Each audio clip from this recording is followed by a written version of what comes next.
अस्सलाम वालेकुम। कहानी शुरू करने से पहले अगर आप मेरे चैनल पर नए हैं तो मेरे चैनल को सब्सक्राइब करें और बेल के आइकन को ऑल पर सेट करें ताकि आपको मिलती रहे तमाम चैनल अपडेट्स। कहानी अच्छी लगे तो लाइक, शेयर और कमेंट लाजमी कीजिएगा। ये ईद का मौका था और मैंने भाईजान से मेहंदी और चूड़ियों की फरमाइश की थी। अम्मी बीमार थीं और हम शॉपिंग ना कर सके थे। भाईजान ने बात मान ली और वो मेरे लिए बाज़ार चले गए। चूड़ियों की दुकान पर पहुंचे तो दुकानदार से कहा कि कांच की चूड़ियां दिखाओ। अब सामने कांच की चूड़ियों का ढेर लगा था और भाईजान परेशान खड़े इस ढेर को देख रहे थे। उनकी समझ में ना आ रहा था कि कौन सी खरीदनी है और किस रंग की और साइज़ में लेनी है, क्योंकि मेरी चूड़ी का साइज़ तो वो घर भूल गए थे। उसी वक्त दुकान में एक खतून अपनी वालदा के हमरा दाखिल हुई। दोनों ने बुर्का पहन रखा था। वो मेरे भाई को परेशान देखकर मुस्कुराईं। नकाब उलटकर नौजवान लड़की ने पूछा, किसके लिए चूड़ियाँ खरीद रहे हो, क्या समझ में नहीं आ रहा? इस कदर अपनायत भरा लहजा था जैसे कोई अपने घर के फर्द से मुखातिब होता है। भाई ने इस खतून की जानब देखा तो उसके चांद से चेहरे की आबोताब देखते ही रह गए। कहाँ वो कांच की रंग बिरंगी चूड़ियों में उलझे थे और इधर इस हसीना की नशीली निगाहों से निगाहें उलझ कर रह गईं। एक पल में उस चेहरे ने मेरे भाई के एहसासात को भांप लिया। मजीद करीब आकर बोली, रिश्ता बता दो तो मैं मदद कर दूं। बहन के लिए खरीदनी है, भाईजान ने शर्मा कर कहा। शादीशुदा है या गैर शादीशुदा? गैर शादीशुदा। भाईजान ये कहते हुए और ज़्यादा शर्मा गए तो वो हंस दी। ईद का तोहफा देना है, अच्छा तो फिर हम पर छोड़ दीजिए। खतून ने उलट पुलट कर लच्छों में से इंतहाई हसीन, दीद ज़ेब और नफीस चूड़ियाँ निकाल दी। ये ठीक रहेंगी? भाई ने बगैर सोचे समझे हाँ में गर्दन हिला दी। अच्छा तो फिर साइज़ बताइए। वो तो मैं घर भूल आया हूँ। भाई पसीने से शराबूर हो गए। शायद इस हसीना के हुस्न का रौब था।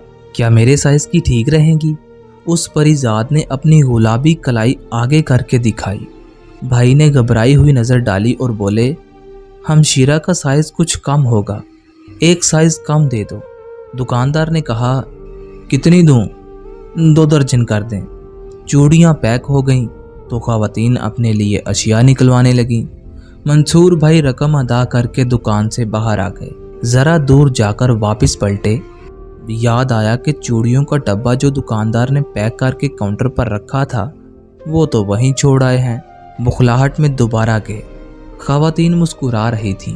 दुकानदार ने भी भाईजान की बुखलाहट को महसूस कर लिया था। उसने बगैर कुछ कहे खुश अखलाकी से डब्बा भाई के हाथों में थमा दिया। बड़ी भी बोली, अरे बेटा, क्या सिर्फ चूड़ियाँ ही खरीदनी थी? बहन के लिए ज्वेलरी नहीं लोगे? आंटी, मुझे इन चीज़ों का पता नहीं है, मैंने कभी खरीदी नहीं है ना। अच्छा तो आओ हमारे साथ। अब वो आगे आगे और मेरा भाई उनके पीछे पीछे।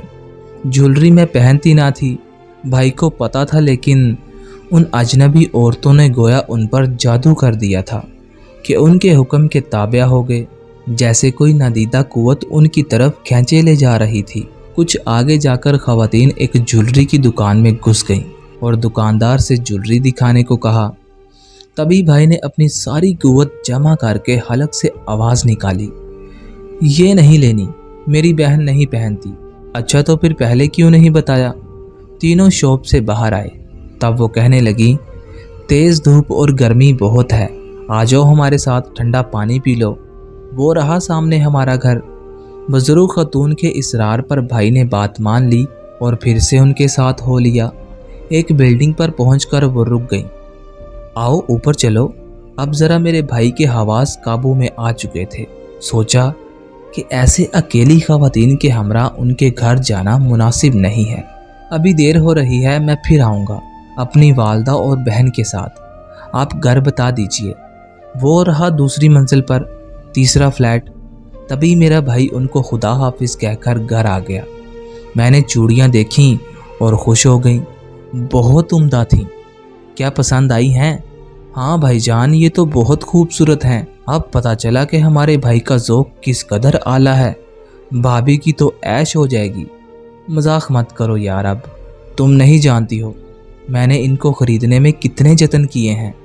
अम्मी करीब बैठी थी। अरे वाह, चूड़ियों के लिए भी कुछ जतन करने पड़ते हैं। भला बताओ तो क्या जतन किए हैं। तब भाईजान ने वालदा को हवाल बताया और बोले, मैंने अकेला जाना मुनासिब नहीं समझा, मगर वादा कर आया हूँ कि अपनी वालदा और बहन के हमरा आऊँगा। आप ईद के बाद चलिएगा मेरे साथ उन लोगों के घर। रवानी में उन्होंने हसीना के हुस्न की तारीफ भी कर दी। अम्मा बेटे के जज्बात भांप कर मुस्कुरा दी। हाँ भाई, ज़रूर चलूँगी। क्या खबर इसी बहाने लड़की पसंद आ जाए और तेरा घर बस जाए। कब से ढूंढ रही हूँ, कोई लड़की दिल को भाती ही नहीं। समीरा तुझे पसंद नहीं, हालांकि बचपन से निस्बत है। ऐसी हूर कहाँ से लाऊं जो तुझे पसंद आ जाए। ईद के तीसरे रोज़ अम्मी और मैं भाईजान के हमरा वहाँ गए जहाँ भाईजान हमको ले गए। फ्लैट का दरवाज़ा खटखटाया। उसी नौजवान हसीना ने दरवाज़ा खोला, हमको अंदर बिठाया और बोली, अम्मी घर पर नहीं है, वो रिश्तेदारों से मिलने गई हैं। आप बैठिए, मैं इतला कराती हूँ। नहीं, उनको जहमत ना दे, हम दोबारा मिलने आ जाएंगे। और रिश्तेदारों से भी तो ईद मिलने को जाना है। वालदा ने भरपूर नज़र उस पर डालकर जवाब दिया, मैं तो उस लड़की के हुस्न को तकने में महव थी। वो वाकई खूबसूरती में अपनी मिसाल आप थी। रेशमी कीमती लिबास, खुश रंग और खूबसूरत जेवर पहने चांद का नूर लगती थी। उसकी रंगत चमकदार और नकूश दिल नशीन थे। मैंने तो ऐसे हुस्न के बारे में किताबों में पढ़ा था और आज पहली बार आंखों से देख रही थी। शायद ऐसे ही महापारा के बारे में लिखा गया होगा कि आसमानी हूर जैसी थी। भाई सर झुकाए बैठा था। कभी कभी उन आंखों से लड़की को देख लेता था और ये दीद निगाही उनके मन के चोर की चुगली खा रही थी। अम्मा भी बेटे के जज्बात भांप गई थी। तभी सवाल कर दिया, बेटी क्या शादीशुदा हो? नहीं खाला जी, वो एक अदा से शर्माई।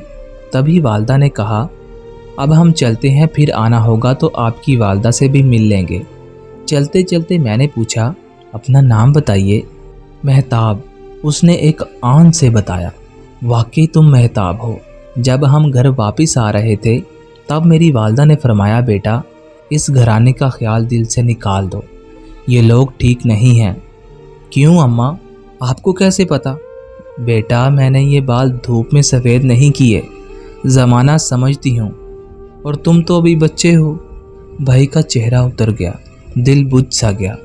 मैंने उनको अफसुर्दा देखकर कहा, भाईजान हो सकता है उस लड़की का रिश्ता तय हो गया हो या किसी और को पसंद करती हो।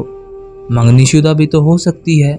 ये सब ना हुआ तो ये लोग जितने मालदार लगते हैं हमको रिश्ता ही ना दें। ज़रूरी तो नहीं कि वो भी हमें इस हवाले से पसंद कर लें, रद्द भी तो कर सकते हैं। भाई ने कोई जवाब ना दिया। सारा रास्ता खामोशी इख्तियार किए रखी। घर आकर हमने फौरी तौर पर मंसूर से कलाम ना किया, लेकिन मैं जान चुकी थी कि मेरे भाई का चैन सुकून कोई ले गया है। वो तमाम वक़्त बेचैन रहने लगे थे। उन्होंने अम्मा से मज़ीद इस बारे में बात ना की, लेकिन मेरी कही हुई बात जहन नशीन हो गई कि क्या खबर वो भी हमको पसंद करें या ना करें। क्या खबर लड़की की मंगनी हो गई हो या फिर किसी और को पसंद करती हो। दिल की लगी बुरी होती है। भाईजान दिल की लगी को बुझाने की खातिर दोबारा उस फ्लैट पर गए ताकि इन सवालात की तस्दीक कर लें। फ्लैट पर आज भी महताब ही थी। उसने दरवाज़ा खोला और कहा, अम्मी घर पर नहीं है। मंसूर तुम ऐसा करो कि ज़रा नीचे चले जाओ, मैं तैयार होकर अभी आती हूँ। भाईजान की समझ में कुछ ना आया, फिर भी ताबेदारी की और फ्लैट के नीचे फुटपाथ पर इंतज़ार करने लगे। 15 मिनट के बाद लड़की बुर्का ओढ़कर आ गई। वो खुद को संवारे रखती थी। उस वक़्त भी कपड़े बहुत उम्दा थे। उसने भाई से कहा, घर में नहीं बैठते ना, अम्मी मौजूद नहीं है। ऐसे में कोई रिश्तेदार आ जाए और हमको अकेला पाए तो लोग बातें बनाने लगते हैं। मैंने घर को ताला लगा दिया है। दूसरी चाबी अम्मा के पास पर्स में होती है। यूं तो वो अभी जल्दी आने की नहीं, अपनी खालाजाद बहन के पास गई हैं जो बहुत दूर रहती हैं। हाँ, हम कहीं बाहर बैठकर बातें करते हैं। तुम आए हो तो ऐसे तो नहीं लौट सकते ना। दोनों ने एक महंगे होटल में खाना खाया। इसी दौरान मंसूर ने पूछा, آپ کے ابو اور والدہ ساتھ نہیں رہتے کیا؟ وہ لندن میں رہتے ہیں، مہتاب نے بتایا۔ بھائی جان اپنی کار پر گئے تھے۔ پوچھا اب کہاں چلنا ہے؟ اس نے کہا دریا کنارے سیر کریں گے اور باتیں بھی کر لیں گے۔ دریا پر پہنچ کر کشتی کرائے پر لی اور دونوں نے دریا کی سیر کی۔ مہتاب نے کچھ اس طرح گفتگو کی جس سے واضح ہوا کہ وہ بھی منصور بھائی کو پسند کرنے لگی ہے۔ پہلی ہی نظر میں پاگل ہو گئی تھی۔ بتایا کہ ابھی کہیں رشتہ ہوا ہے اور نہ منگنی وغیرہ۔ بھائی جان کے دل میں مسرت کے پھول کھل اٹھے۔ توقع نہ تھی کہ یہ گوہر نیاب اتنی جلدی ان کی مراد بھر لائے گی اور جیون ساتھی بنانے کی امید روشن ہو جائے گی۔ 2 گھنٹے بعد یہ واپس گھر لوٹ آئے۔ لڑکی نے میرے بھائی سے دوبارہ آنے کا وعدہ لیا۔ جمعے کے جمعے آیا کرو۔ اس روز اماں کہیں نہیں جاتی، گھر میں ہوتی ہیں۔ تبھی اس نے بلڈنگ کے دروازے پر ہی منصور کو خدا حافظ کہہ دیا اور فلیٹ پر چلنے کا نہ کہا۔ منصور بھائی سوچنے لگے لڑکی احتیاط سے کام لینا چاہتی ہے اور مجھ سے ملنا بھی اس کے لیے خوشی کا باعث ہے۔ تبھی پبلک پلیس پر لے گئی اور تنہائی میں میرے ساتھ اپنے گھر بیٹھنے سے گریز کیا۔ حالانکہ وہ میرے بھولے بھالے بھائی پر یہ تاثر جما رہی تھی کہ جب گھر پر اکیلی ہو کسی غیر مرد کو گھر آنے جانے کی اجازت نہیں ہوتی۔ یہ ادھوری ملاقات دل کی لگی کو دگنا کر گئی۔ وہ زیادہ بے چین اور بے قرار ہو گئے۔ رات کو نیند نہ آتی اور کمرے سے نکل کر صحن میں ٹہلتے۔ اماں نے نوٹ کیا اور بولی بیٹا کیا مسئلہ ہے بتاؤ تو صحیح۔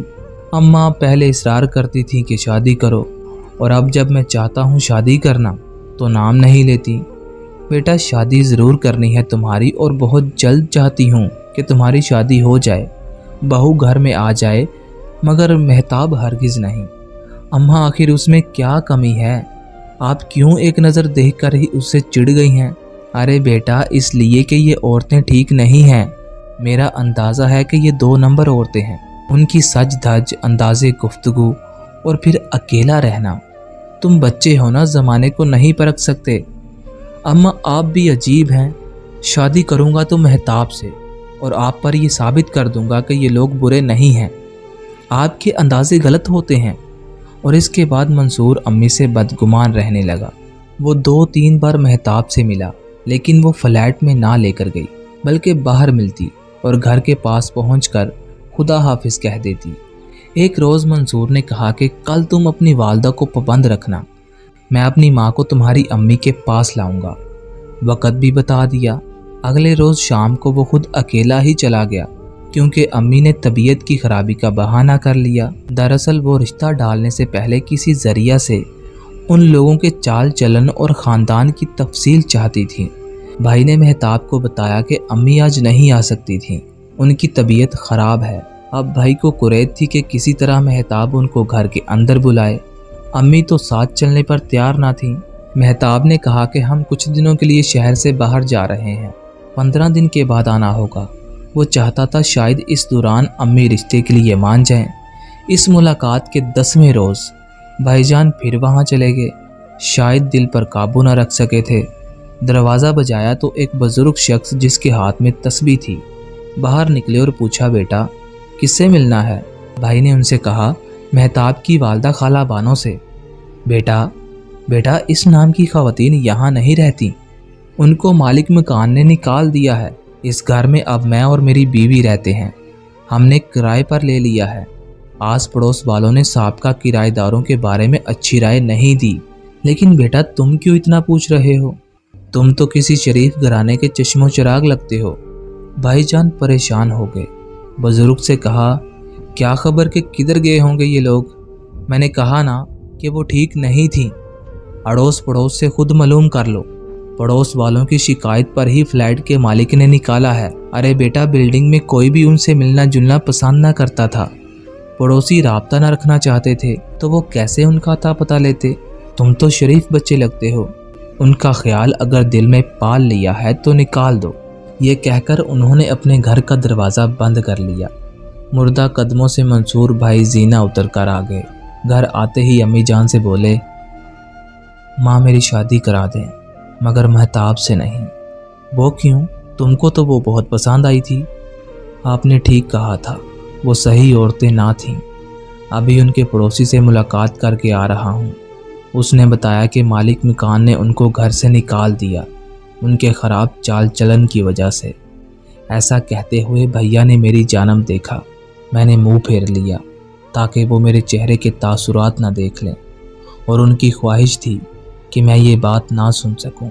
بھائی جان کافی دن افسردہ رہے تو میں بھی دکھی ہو گئی کہ اے کاش مہتاب اچھی لڑکی ہوتی تو ان کے ساتھ رشتہ کروانے میں مدد کرتی، امی کو کسی طرح منا لیتی۔